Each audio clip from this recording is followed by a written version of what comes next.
अस्सलामुअलैकुम। आज हम करेंगे डेफिनेट इंटीग्रल्स। इससे पहले हमने किए थे इनडेफिनेट इंटीग्रल्स। इनडेफिनेट इंटीग्रल्स क्या होते हैं? जिसमें हमारे पास जो इंटीग्रल है उसके लोअर और अपर लिमिट्स गिवन नहीं होती, ठीक है। और डेफिनेट इंटीग्रल्स वो इंटीग्रल्स होते हैं जिसमें हमारे पास लोअर एंड अपर लिमिट जो है वो गिवन होती है, ठीक है। Now the integral of a to b f of x dx is called the definite integral of f of x from a to b because it has a definite value for the interval a to b.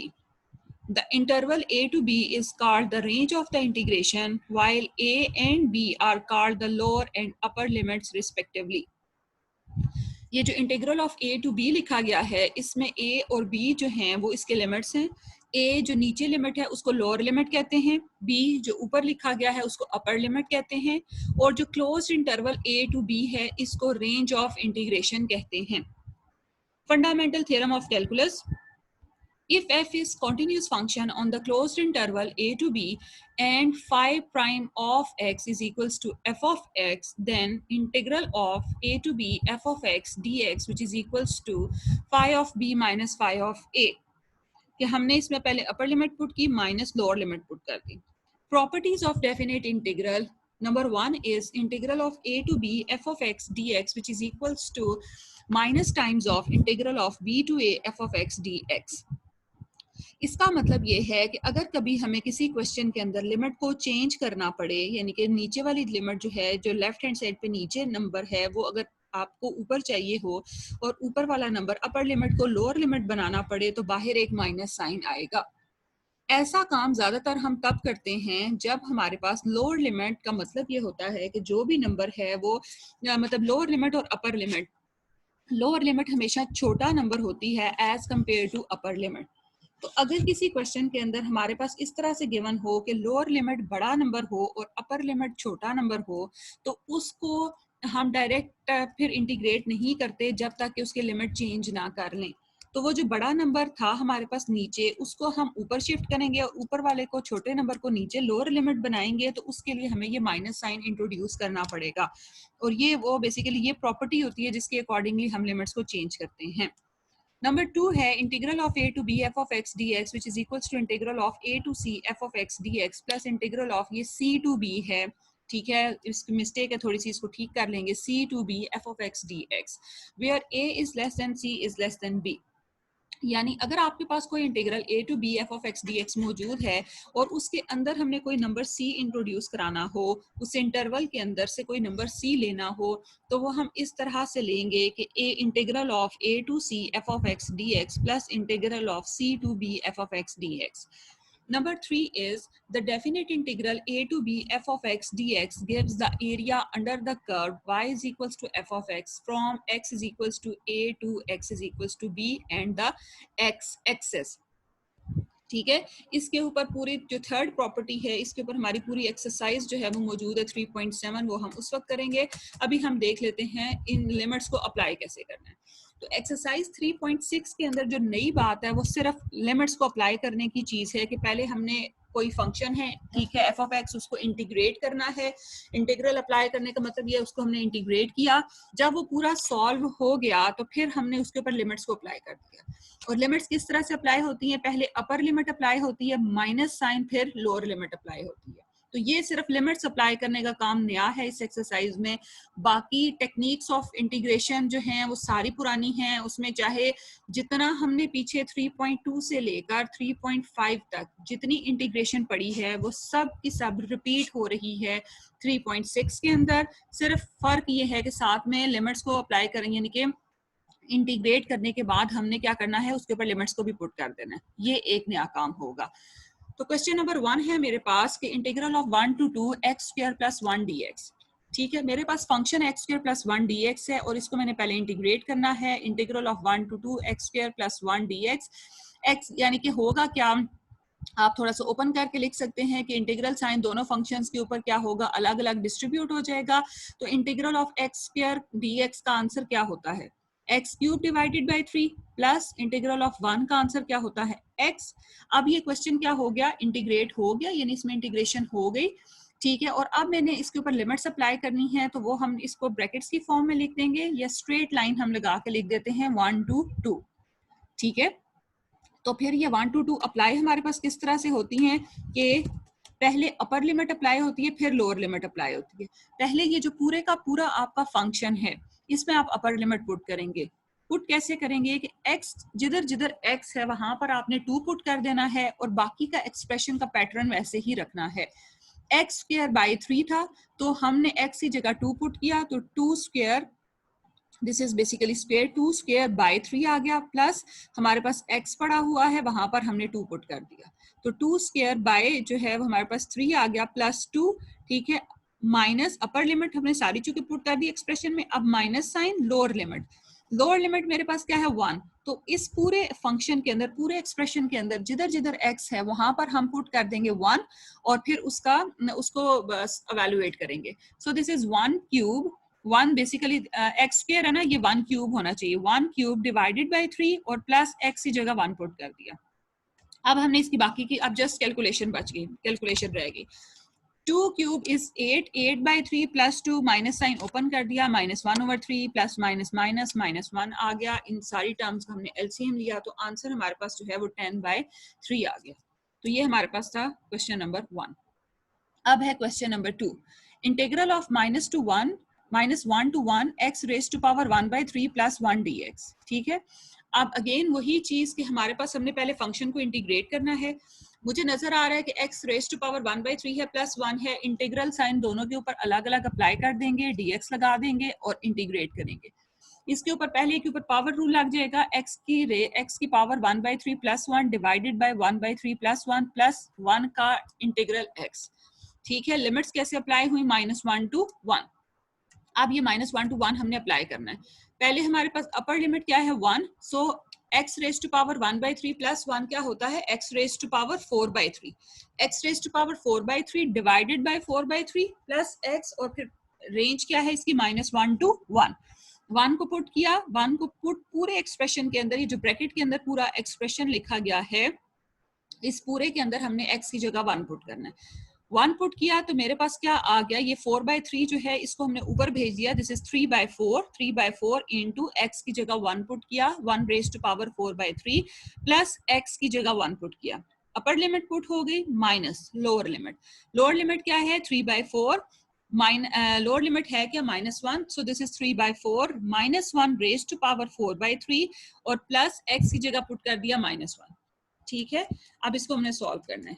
Solve जब हम करते हैं तो 3/4, 1 raise to power 4/3, answer is 1 plus 1 minus 3/4 -1 raise to power 4/3। अब इसको solve करना है, तो ये देखें -1 रेज टू पावर 4/3 को हम लिख सकते हैं -1 रेज टू पावर 4 और होल की power 1/3। -1 raise to power 4 even power है, माइनस नंबर है, उसकी पावर इवन है, so answer is 1। 1 raise to power 1/3, answer is 1। So यहाँ पर हमारे पास इसकी जगह पे आ गया 1 -1। ब्रैकेट्स ओपन करते हैं, 3/4 plus 1 -3/4 plus 1 is equals to LCM. Simply LCM भी क्या लेना है, प्लस 3/4 -3/4 कैंसिल और प्लस 1 आंसर इज 2। तो ये मेरे पास हो गया question number 2। Now question number 3, integral of -2 to 2 1/2x - 1 whole square. साथ साथ सबसे पहले लिमिट पे भी एक नजर डालनी है कि लोअर लिमिट छोटा नंबर होना चाहिए और अपर लिमिट बड़ा नंबर होना चाहिए। तो यहाँ पर भी क्या है, -2 क्या है, लोअर नंबर छोटा है, और 0 क्या है, हमारे पास अपर लिमिट जो है वो बड़ी है उससे। ठीक है, हमने ले लिया। अब ये मुझे नजर आ रहा है, this is 1/2x - 1 whole square. इसको हमने इंटीग्रेट करना है, जैसे हमें ऑलरेडी इंटीग्रेशन के तरीके पता है।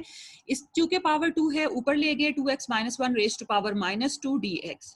तो अब मैं देखती हूँ कि इस n पावर को छोड़ के क्या फंक्शन का डेरिवेटिव साथ में पड़ा हुआ है या क्रिएट किया जा सकता है। तो 2x - 1 है, उसका डेरिवेटिव इज 2 से मल्टीप्लाई भी किया और डिवाइड भी किया। ठीक है, तो हमने मल्टीप्लाइंग एंड डिवाइडिंग बाई 2 कर दिया, तो फिर हमारे पास फॉर्मूला लगेगा integral of f of x raise to power n into f prime of x dx, which is equals to f of x raised to power n plus 1 over n plus 1 plus c। तो यहाँ पर values को put कर दिया, this is 2x - 1 raise to power -2 plus 1 divided by -2 plus 1 और limits apply कर दी -2 to 0।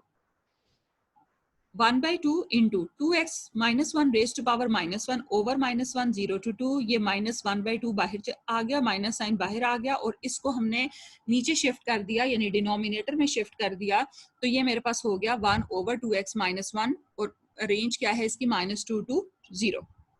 अब अपर लिमिट्स पहले पुट की, 1/2x की जगह 0 पुट किया, -1 upper limit minus lower limit 1/2x raise की पावर -2 -1, तो ये मेरे पास -1/2 कांस्टेंट था, दोनों के साथ आ रहा था, ये आ गया। दिस इज 1/-1 प्लस 1/5, टोटल इसको एवेलुएट किया, कॉमन लेने के बाद एलसीएम लिया और फिर सॉल्व करके आंसर इज 2/5। एक चीज को आपने नोटिस किया होगा कि ये जो हमने जब डेफिनेट इंटीग्रल वाले क्वेश्चंस किए तो इंटीग्रेशन खत्म होने के बाद हमने कांस्टेंट ऑफ इंटीग्रेशन जो है वो इंट्रोड्यूस नहीं कराया, ठीक है। डेफिनेट इंटीग्रल जो होता है वो हमारे पास एक वैल्यू होती है, ठीक है, इसलिए उसके साथ कांस्टेंट ऑफ इंटीग्रेशन जो है वो नहीं आता। और जो इनडेफिनेट इंटीग्रल होता है, ठीक है, उसमें चूंकि पर्टिकुलर वैल्यू नहीं होती तो उसमें कांस्टेंट ऑफ इंटीग्रेशन जो है सी आता है, ठीक है।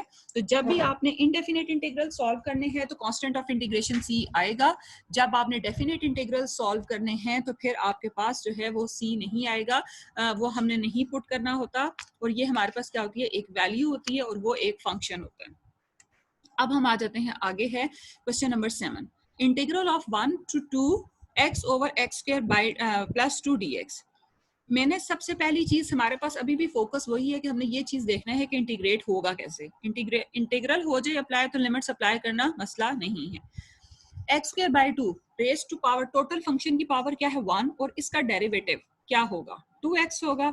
मेरे पास न्यूमरेटर में क्या पड़ा है x, इसका मतलब है कि 2 मल्टीप्लाई किया जा सकता है, कांस्टेंट है, हम 2x क्रिएट कर सकते हैं, 2 से मल्टीप्लाई भी करेंगे और डिवाइड भी करेंगे। तो ये जो मैंने डिवाइड किया वो बाहर आ गया और जो मल्टीप्लाई किया वो न्यूमरेटर में आ गया 2x, integral of 1 to 2 x square plus 2। अब मुझे नजर आ रहा है कि फंक्शन मेरे पास क्या है, एफ एक्स स्क्वायर प्लस 2 है और उसका derivative f prime of x है, और ये फॉर्मूला मेरे पास मौजूद है, integral of f prime of x over f of x d x, this is equals to l n of f of x plus c, ठीक है। तो हमने क्या किया कि ये वाला जो फॉर्मूला है ये यूज किया, तो मेरे पास क्या आ गया, दिस इज 1/2, वो कांस्टेंट था वो बाहर पड़ा हुआ है, ln of x square plus 2 और लिमिट्स अप्लाई कर दी इसकी 1 to 2, ठीक है। अब 1/2 कांस्टेंट बाहर, ln of upper limit x की जगह 2 पुट किया, 2 का square plus 2 minus lower limit ln x की जगह 1 पुट किया, 1 का square plus 2, so answer is 1/2 ln of 6 minus ln of 3। ln की क्या प्रॉपर्टी होती है कि वो अगर सब्ट्रैक्शन है तो उसको हम डिवीजन में लिख सकते हैं, तो हमने लिख दिया this is 1/2 ln of 6/3, this is 1/2 ln of 2। फिर ln की ये भी प्रॉपर्टी होती है कि अगर कोई कांस्टेंट नंबर उससे मल्टीप्लाई हो रहा हो तो वो बेसिकली क्या होता है, उसकी पावर बन जाता है। तो कांस्टेंट यहाँ पर क्या है 1/2, सो 1/2 इंटू ln ऑफ 2 है, सो 1/2 उसकी पावर बन जाएगा, तो ln of 2 raise to power 1/2 और 2 रेज टू पावर 1/2 हमारे पास क्या होता है, square root of 2, so this is ln of square root of 2।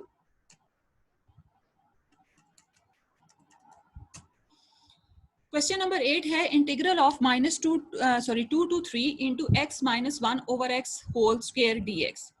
ये मेरे पास क्या पड़ा हुआ है, x minus 1 over x whole square, simply a minus b whole square का फॉर्मूला ओपन करेंगे।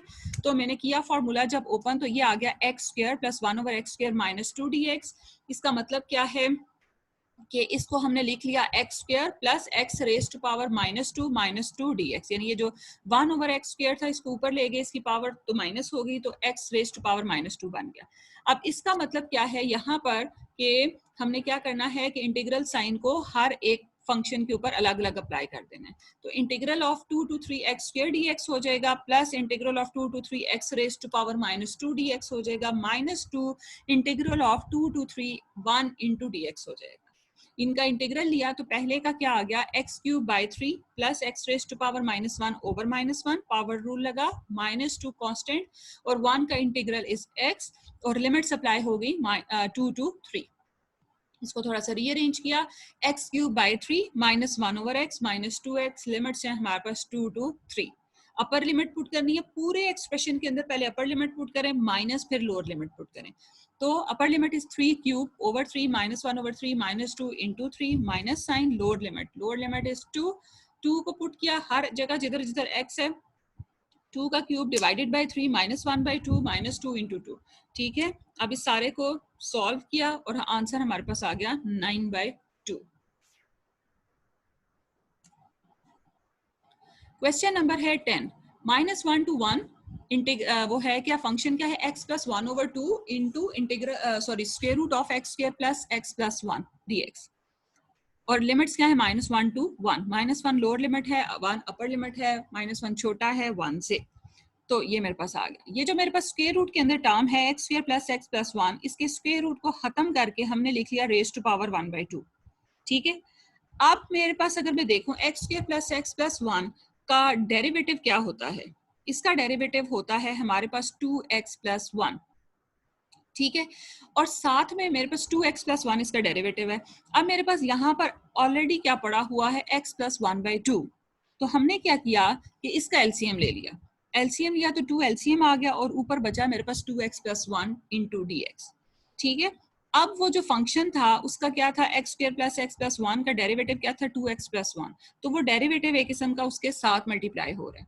और जो 1/2 डिवीजन वाला है, बेसिकली जो डिवीजन वाला 2 है, यानी 1/2 जो टर्म है वो कांस्टेंट है और वो फालतू भी है, तो उसको हमने बाहर निकाल दिया, equals to 1/2। Integral of -1 to 1 x square plus x plus 1 raised to power 1/2 into 2x plus 1 dx। ठीक है, अब फंक्शन है उसका डेरिवेटिव साथ मल्टीप्लाई हो रहा है, रेज टू पावर n है, फॉर्मूला आपके सामने लिखा हुआ है, हम इधर अप्लाई कर देंगे। X square plus x plus 1 raise to power 1/2 plus 1 divided by 1/2 plus 1 और लिमिट -1 to 1। ये मेरे पास क्या हो जाएगा, x square plus x plus 1 raise to power 3/2 divided by 3/2 और लिमिट्स क्या है, -1 to 1। तो ये 3/2 2/3 हुआ, 2 से कैंसर। ठीक है, फिर इसमें अपर लिमिट पुट करेंगे 1 का square plus 1 raise to power 3/2 minus lower limit put करेंगे -1 स्क्वायर -1 प्लस 1। ठीक है, रेज टू पावर 3/2। अंदर वाला मेरे पास क्या आ गया, 3 रेज टू पावर 3/2 माइनस ये हमारे पास क्या हुआ, -1 का स्क्वायर 1 हो गया, ये कैंसिल 1 की पावर 3/2। तो ये मेरे पास आ गया 3 रेज टू पावर जो 3/2 होता है, that is 3 into square root of 3 minus 1 की पावर 3/2 इज 1। तो ये हमारे पास टोटल आंसर आ गया, 3 से हमने अंदर इसको मल्टीप्लाई कर दिया।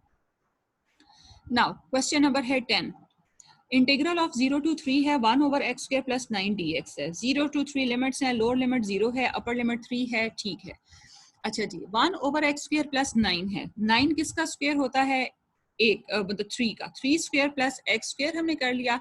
इंटीग्रल अप्लाई किया तो फॉर्मूला हमारे पास कौन सा लगा, integral of 1/a square plus x square dx which is equals to 1/a tangent inverse of x/a plus c। अब यहाँ पर जब a मेरे पास क्या है 3, जब मैंने वैल्यू पुट की, this is 1/3 tangent inverse of x/3 0 to 3। ठीक है, ये चीज आ गई। अपर लिमिट पुट करते हैं, 1/3 कांस्टेंट है, उसको बाहर निकाल दिया। ठीक है, अपर लिमिट पुट की, 1/3 बाहर निकल आया, टेंजेंट इनवर्स ऑफ x/3 है ना, तो 3/3 minus lower limit tangent inverse of 0/3। 3 और 3 कैंसिल हो गए, tangent inverse of 1 minus tangent inverse of 0। Tangent inverse of 1 is π/4 minus 0 is 0, so ये मेरे पास आ गया π/12। तो ये मेरे पास इसका आंसर आ गया। क्वेश्चन नंबर 11 देख लेते हैं। Integral of π/6 to π/3 cos t dt. This is integral of π/6 to π/3 cos t का इंटीग्रल क्या होता है, sin t। sin t और लिमिट्स क्या अप्लाई हो गई, π/6 to π/3। ठीक है, अपर लिमिट्स पुट की, sin π/3 minus sin π/6। sin π/3 is square root of 3/2 minus sin π/6 is sin 30 is 1/2। LCM लिया तो ये square root of 3 minus 1 divided by 2 इसका आंसर आ गया। क्वेश्चन नंबर है 12, integral of 1 to 2 x plus 1/x raised to power 1/2 into 1 minus 1/x square dx। ठीक है, यहां पर भी अगर मैं देखूं तो मेरे पास जो फंक्शन है जिसकी पावर 1/2 है, x plus 1/x, अगर मैं उसको फंक्शन कंसीडर करूं, f of x is equal to x plus 1/x, that is यानी x plus x raised to power minus 1, तो उसका डेरिवेटिव क्या होता है, x का डेरिवेटिव होता है 1 plus sine x raise to power -1 का डेरिवेटिव हुआ -1 into x raise to power -2, that is 1 - 1/x स्क्वायर, ये इसका डेरिवेटिव है। तो इसका मतलब ये है कि फंक्शन है और उसकी पावर 1/2 है और साथ में उसका डेरिवेटिव पड़ा है। फार्मूला आपके सामने लिखा हुआ है, ये फार्मूला अप्लाई कर दिया। x plus 1/2 raise to power 1/2 plus 1 divided by 1/2 plus 1 और इसके लिमिट्स क्या है 1 to 2। x plus 1/2 raise to power 3/2 divided by 3/2 minus 1 to 2 इसकी आगे लिमिट्स। अपर लिमिट 3/2 डिनोमिनेटर में है, कांस्टेंट है, ऊपर चला जाएगा 2/3 हो जाएगा, उसको एज अ कांस्टेंट हम बाहर निकाल देंगे। लिमिट्स अप्लाई करेंगे 2 plus 1/2 raise to power 3/2 minus lower limit is 1 plus 1/2, this is 1/2 basically. Upper limit होगी ना माइनस लोअर लिमिट जब पुट की तो x की जगह 1 प्लस 1/2 रेज टू पावर 3/2, ठीक है। तो ये हमारे पास फिर सारा आगे सिर्फ कैलकुलेशन है, एलसीएम लेना है, पावर्स लेनी है 3/2 और उसको सॉल्व कर लेना है। क्वेश्चन नंबर है 14 इज इंटीग्रल ऑफ 0 to 2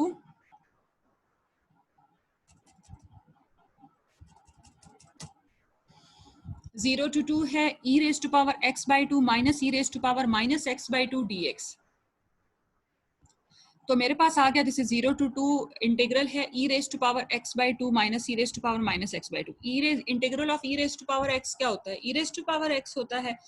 तो इसके ऊपर दोनों के ऊपर अलग अलग इंटीग्रल अप्लाई हुआ। Integral of 0 to 2 e raise to power x/2 dx minus integral of 0 to 2 e raise to power minus x/2 dx।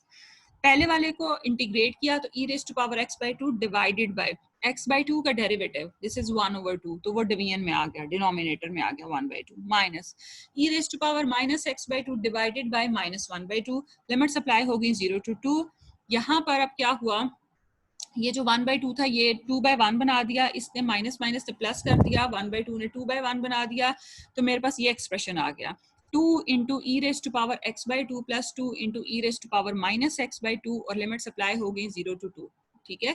2 constant है, बाहर आ गया, ठीक है। अब अपर लिमिट अप्लाई की, पहले e raise to power x/2, x की जगह 2 पुट किया 2/2 plus e raise to power minus x/2 यानी minus 2/2।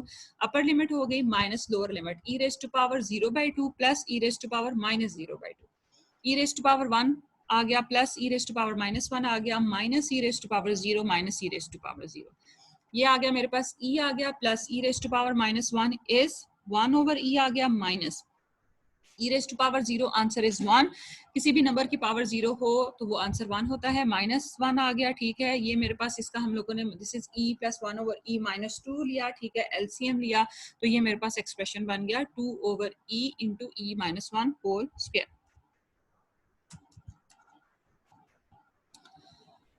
Question number 15. Integral of 0 to pi by 4 cos theta plus sin theta divided by cos 2 theta plus 1 d theta. Numerator में मेरे पास पड़ा है sin theta plus cos theta, denominator में मेरे पास cos की double angle identity पड़ी है, ठीक है। अब cos की डबल एंगल आइडेंटिटी किसके बराबर होती है, 1 plus cos 2 theta is equal to 2 cos square theta. तो हम क्या करेंगे, न्यूमिनेटर को एज इट इज रखेंगे cos theta plus sin theta और डिनोमिनेटर को रिप्लेस कर देंगे 2 cos स्क्वायर थीटा के साथ।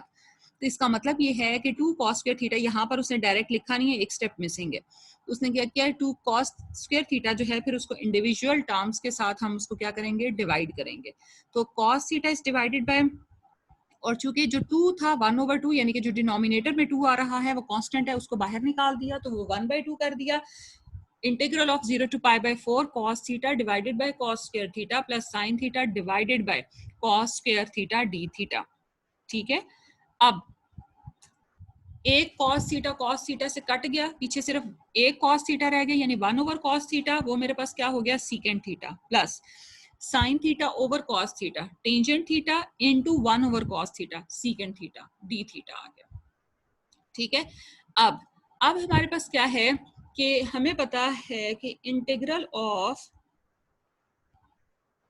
दो फंक्शंस हमारे पास इधर पड़े हुए, एक पड़ा हुआ इंटीग्रल और उसके अंदर है sin theta plus sin theta tangent theta. हमारे पास secant थीटा और plus secant theta tangent theta. हमारे पास integral of secant theta into tangent theta का भी फॉर्मूला मौजूद है, और हमारे पास इंटीग्रल ऑफ सीकेंट थीटा का भी फॉर्मूला मौजूद है। सो 1/2 कांस्टेंट को बाहर रखेंगे दोनों के साथ, और इंटीग्रल को यहाँ पर एक स्टेप मिसिंग है, इंटीग्रल को दोनों फंक्शंस के ऊपर अलग अलग डिस्ट्रीब्यूट कर देंगे, अलग अलग अप्लाई कर देंगे। तो integral of 0 to π/4 secant theta d theta लिखेंगे, plus integral of 0 to π/4 secant theta into tangent theta d theta लिखेंगे। ठीक है, अब वो जो पहला वाला है इंटीग्रल ऑफ सीकेंट थीटा, उसका आंसर क्या है, ln of secant theta plus tangent theta, और प्लस जो दूसरा इंटीग्रल है integral of secant theta into tangent theta, उसका क्या है सीकेंट थीटा, और लिमिट्स अप्लाई हो गई 0 to π/4।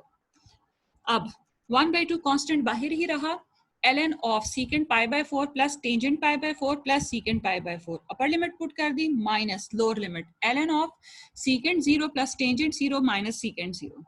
ठीक है, ln of secant π/4 is square root of 2 plus 1 plus square root of 2 minus ln of 1 plus 0 minus 1। ठीक है, तो ये हमारे पास क्या आ गया 1/2 into ln of square root of 2 plus 1 plus square root of 2 minus ln of 1 minus 1। ln of 1 क्या होता है हमारे पास 0, वैल्यूज पुट की जो सॉल्व हो सकती थी, टर्म्स नंबर्स आपस में सॉल्व किए, ln वाली टर्म उसी तरह रही, 1/2 बाहर कांस्टेंट रहा। ये हमारे पास आ गया इसका आंसर। क्वेश्चन नंबर है 16, integral of 0 to π/6 cos cube theta d theta. Integral of 0 to π/6 cos cube theta जो है उसको हम स्प्लिट कर लेंगे cos square theta into cos theta में। वो जो cos थीटा था उसको तो एज इट इज रखा, और जो cos स्क्वायर थीटा था उसके ऊपर लगाई fundamental identity 1 sin square theta plus cos square theta is equals to 1 वाली। वहां से cos स्क्वायर थीटा की वैल्यू निकली, that is 1 minus sin square theta d theta. cos theta इससे अंदर मल्टीप्लाई हो रहा है, cos थीटा आ गया minus cos theta into sine square theta d theta. ठीक है, इंटीग्रल साइन क्या होगा, दोनों के ऊपर अलग अलग डिस्ट्रीब्यूट हो जाएगा, अलग अलग दो फंक्शंस हैं, दोनों के दरमियान में माइनस है, उसके ऊपर अलग अलग अप्लाई हो जाएगा। ठीक है, तो इंटीग्रल ऑफ cos थीटा का आंसर मेरे पास क्या आ गया साइन थीटा, एक इंटीग्रल सॉल्व माइनस अगला है integral sign square theta into cos theta. यहाँ पर मैं देख लूं तो साइन थीटा की होल पावर क्या है 2, और साथ में उसका डेरिवेटिव cos थीटा जो है वो पड़ा है। ठीक है, तो इसका मतलब है यहाँ पर integral of f of x raise to power n into f prime of x dx का फॉर्मूला लगेगा, f of x raise to power n plus 1 over n plus 1 plus c। तो इधर हमने ये मेरे पास क्या बन गया sine cube theta divided bye 3, integral of limit supply हो गई 0 to π/6। ठीक है, तो ये मेरे पास आ गया साइन, अपर लिमिट हमने पुट की थीटा की जगह π/6 minus sine cube π/6 over 3 minus sine 0 minus sine 0 cube 0 over 3, values put करके इसको हमने सॉल्व कर लिया। क्वेश्चन नंबर है 19, integral of 0 to π/3 cos square theta sin theta d theta. ये बिल्कुल वही चीज है जो अभी हमने पिछले क्वेश्चन के अंदर उसका एक पार्ट सॉल्व किया है, वहां पर साइन की पावर थी और उसका डेरिवेटिव साथ में पड़ा था। यहाँ पर cos की पावर है, cos थीटा की पावर 2 है, और sin थीटा उसका डेरिवेटिव साथ पड़ा है। कमी किस चीज की है, सिर्फ एक -1 की, क्योंकि d by D theta of cos theta क्या होता है माइनस साइन थीटा, तो एक माइनस साइन कम है, तो वो माइनस हम ला सकते हैं, माइनस से मल्टीप्लाई भी करेंगे डिवाइड भी करेंगे, माइनस साइन उसके साथ आ गया। इसके ऊपर ये फॉर्मूला लिखा हुआ है आपके सामने, हमने पुट किया cos cube theta divided by 3, minus sign बाहर है, लिमिट अप्लाई होगी 0 to 3। ठीक है, तो अपर लिमिट पहले पुट की माइनस लोअर लिमिट पुट की और वैल्यूज पुट की, cos क्यूब थीटा cos π/3 की वैल्यू क्या होती है, दिस इज 1/2, और होल क्यूब ले लिया, माइनस cos 0 क्या होता है 1, उसका 1 लिखा और 1 का क्यूब लिया और सॉल्व कर लिया। क्वेश्चन नंबर है 20, integral of 0 to π/4 1 plus cos square theta into tangent square theta d theta. 1 plus cos square theta है और मल्टीप्लाई हो रहा है टेंजेंट स्क्वायर थीटा के साथ, तो टेंजेंट स्क्वायर थीटा को दोनों टर्म्स के साथ अलग अलग मल्टीप्लाई कर देंगे। ठीक है, यानी ब्रैकेट ओपन कर देंगे, तो मेरे पास पहली टर्म आ जाएगी tangent square theta plus cos square theta into tangent square theta d theta. अब वो टेंजेंट स्क्वायर थीटा उसी तरह रहा, plus cos square theta, tangent square theta को हमने ओपन किया तो sine square theta over cos square theta. यहाँ पर ये cos स्क्वायर थीटा से कट जाएगा, तो हमारे पास बचेगा क्या sine tangent square theta plus sine square theta d theta. अब यहाँ पर इंटीग्रल को आपने पहले अलग अलग अप्लाई कर देना है दोनों फंक्शंस के ऊपर, टेंजेंट स्क्वायर थीटा के ऊपर भी इंटीग्रल 0 to π/4 अप्लाई करना है, plus integral 0 to π/4 sine square theta d theta के ऊपर भी करना है। अब वो जो टेंजेंट स्क्वायर है वो कैसे सॉल्व होगा, वो सॉल्व होगा फंडामेंटल आइडेंटिटी से कि सीकेंट स्क्वायर थीटा -1, ये आपके सामने लिखी हुई है, प्लस वो जो साइन स्क्वायर है वो किससे सॉल्व होगा, कॉस की डबल एंगल आइडेंटिटी से, ठीक है। तो sine square theta is equals to 1 minus cos 2 theta divided by 2। Cos की डबल एंगल आइडेंटिटी से साइन स्क्वायर थीटा की वैल्यू निकाली, यहाँ पर पुट की, ठीक है। अब हमने इसके ऊपर अप्लाई, अभी इंटीग्रल अप्लाई नहीं हुआ, अभी इंटीग्रल अप्लाई करना है। इंटीग्रल जब अप्लाई किया यानी कि सीकेंट स्क्वायर थीटा के ऊपर, तो वो मेरे पास आ गया टेंजेंट थीटा, -1 के ऊपर इंटीग्रल अप्लाई हुआ तो answer is theta, plus 1/2 constant है वो बाहर आ गया, अगेन 1 के ऊपर थीटा अप्लाई हुआ, इंटीग्रल अप्लाई हुआ तो थीटा, माइनस कॉस 2 थीटा के ऊपर जब इंटीग्रल अप्लाई हुआ तो साइन 2 थीटा डिवाइडेड बाय 2, और लिमिट्स अप्लाई होगी 0 to 4, ठीक है। अब हमारे पास पहले तो हमने इसको थोड़ा सा एवेलुएट किया, एवेलुएट मतलब इसको थोड़ा सा 1/2 को अंदर मल्टीप्लाई किया, लाइक टर्म्स को सॉल्व कर लेते हैं। Tangent theta minus theta plus 1/2 theta -1/4 sine 2 theta, और लिमिट्स क्या हैं 0 to π/4। Minus theta plus 1/2 theta क्या होता है, -1/2 थीटा, टर्म्स को थोड़ा सॉल्व कर लिया और 3 टर्म्स आ गई। अब इसमें अपर लिमिट पुट की पहले सारे एक्सप्रेशन में, माइनस फिर लोअर लिमिट पुट की, तो अपर लिमिट टेंजेंट π/4 का आंसर होता है 1 माइनस π/8 -1/4 साइन π/2 इज 90, ठीक है, वो खत्म, -0, ठीक है। तो सॉरी 1, π/90 इज 1, साइन 90 इज 1, तो ये आ गया, और ये हमने सॉल्व किया तो मेरे पास आ गया 6 - π/8, ठीक है। ये हमारे पास क्वेश्चन इसका आंसर आ गया।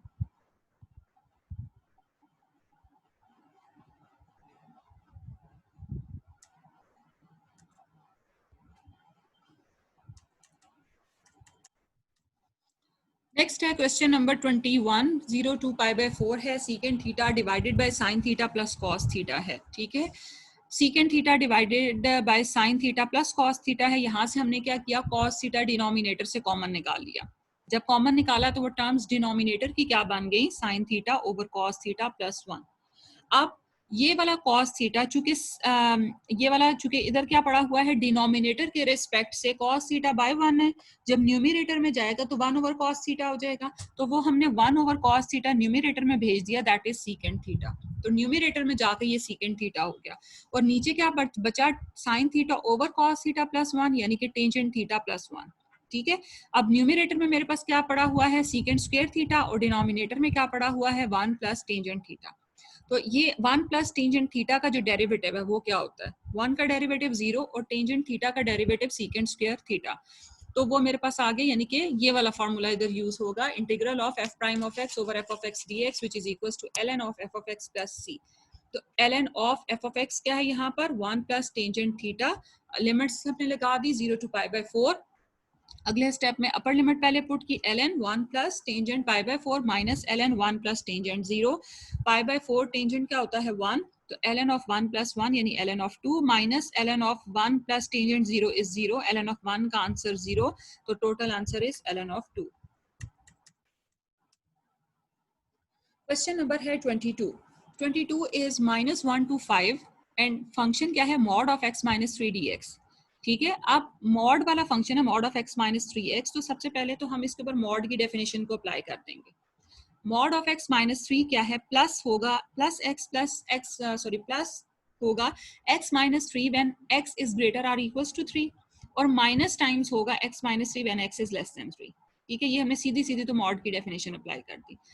अब हमारे पास जो लिमिट्स हैं वो है -1 to, जब हम कहते हैं अब ये फंक्शन दो हिस्सों में स्प्लिट हो गया, प्लस का वैल्यू के साथ यानी प्लस साइन के साथ और माइनस साइन के साथ। प्लस साइन के साथ वो कब आता है, जब x क्या होता है, ग्रेटर r इक्वल्स टू 3 होता है, यानी इक्वालिटी भी आ गई 3 की।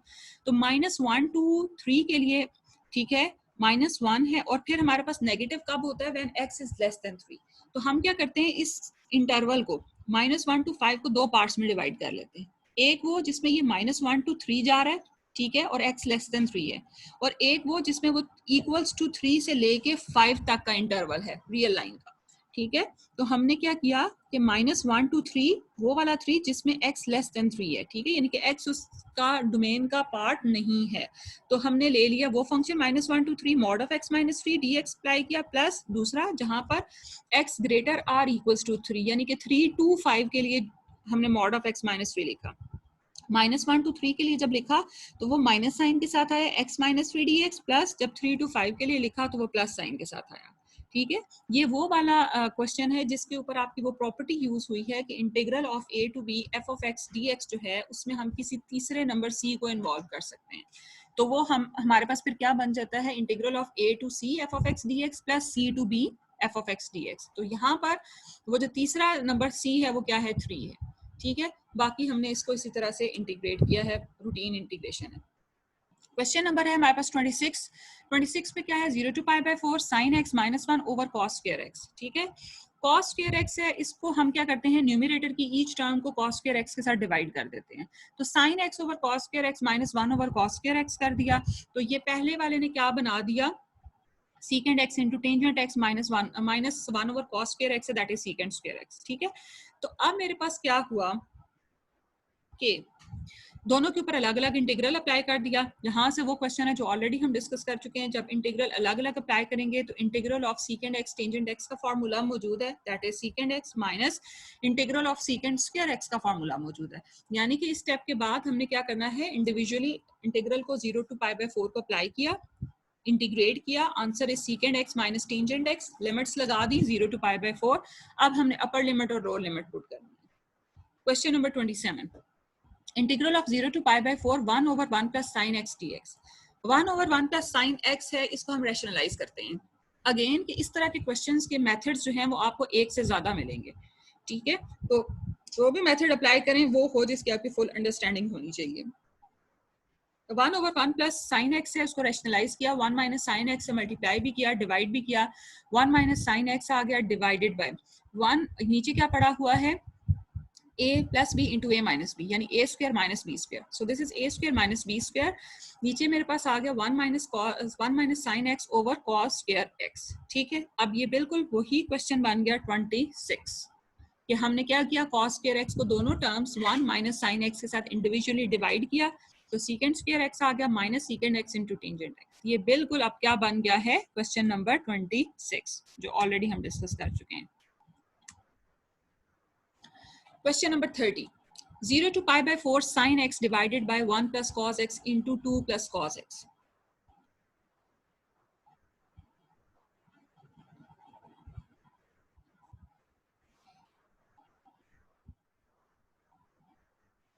ये जो यहाँ पर न्यूमरेटर में 1 लिखा हुआ, बाकी हमने फंक्शन एज इट इज रखा, sin x को जरा साइड पे लिख दिया, 1 over 1 plus cos x into 2 plus cos x कर दिया, और sin x को जरा बाहर की तरफ करके लिख दिया, dx कर दिया। अब ये जो 1 है, इस 1 को मैंने रिप्लेस किया 2 plus cos x minus into 1 plus cos x के साथ। अगर आप ब्रैकेट्स ओपन करेंगे तो क्या होगा, cos x के साथ कैंसिल हो जाएगा क्योंकि एक प्लस के साथ एक माइनस के साथ है, 2 minus 1 1 होगा, यानी 1 को हम चेंज करके 1 की शक्ल हम ये तब्दील कर सकते हैं। ठीक है, वो हमने ऐसे कर दी। अब इसका मतलब ये है कि जो नीचे वाला एक्सप्रेशन है वो ऊपर वाली भी टर्म के साथ को फर्दर डिवाइड कर रहा है, माइनस साइन डिनोमिनेटर न्यूमरेटर की दूसरी टर्म को भी डिवाइड कर रहा है, और दोनों के बाहर हमने ब्रैकेट यूज कर दी, दोनों के साथ हमने ब्रैकेट यूज की और साइन एक्स dx को बाहर कर दिया। ठीक है, जब इसे इंडिविजुअल डिवाइड किया तो 2 plus cos x के साथ कट गया, तो मेरे पास सिर्फ बचा 1 over 1 plus cos x minus यहाँ से 1 plus cos x कट गया तो 1 over 2 plus cos x बचा इंटू साइन एक्स dx बचा। ठीक है जी, अब ये आ गया। अब हमने क्या किया कि जो साइन एक्स है, यहाँ पर एक मिस्टेक है, उससे साइन एक्स बाहर भी लिख दिया, साइन एक्स अब अंदर अप्लाई कर दिया, मल्टीप्लाई कर दिया, तो sine over 1 plus cos x आ गया minus sine over 2 plus cos x आ गया, ये बाहर वाला साइन खत्म हो गया, dx आ गया। ठीक है, अब इसको मल्टीप्लाई एंड डिवाइड किया 1 से, क्यों किया, क्योंकि दोनों जो मेरे पास केसेस हैं, फ्रैक्शंस पड़ी हैं, 1 plus cos x, उसका डेरिवेटिव क्या होता है, 1 का डेरिवेटिव 0, cos x का डेरिवेटिव माइनस साइन x, तो साइन x पड़ा है माइनस, मुझे चाहिए, माइनस से मैंने मल्टीप्लाई किया और डिवाइड भी कर दिया। दूसरी जो फ्रैक्शन है sine x over 2 plus cos x, उसमें 2 का डेरिवेटिव क्या है 0 और cos x का डेरिवेटिव क्या है माइनस साइन x, तो मेरे पास साइन x पड़ा है माइनस से मैंने मल्टीप्लाई भी किया और डिवाइड भी किया, तो मेरे पास ये चीज आ गई। अब इसका मतलब क्या है, -1 इंटीग्रल को दोनों को अलग अलग अप्लाई पहले करेंगे, यहाँ पर ये स्टेप मिसिंग है, पहले अलग अलग अप्लाई करेंगे, अप्लाई करने के बाद इसके ऊपर फॉर्मूला लग जाएगा ln of 1 plus cos x minus ln of 2 plus cos x, और लिमिट्स अप्लाई कर देंगे 0 to π/2। ठीक है, minus ln of 1 plus cos pi by 2 minus ln of 2 plus cos pi by 2। ठीक है, अपर लिमिट पुट की माइनस लोअर लिमिट पुट की, values को सॉल्व किया तो आंसर आ गया ln ऑफ पाई बाई 3। ये थी हमारी एक्सरसाइज 3.6। Thank you.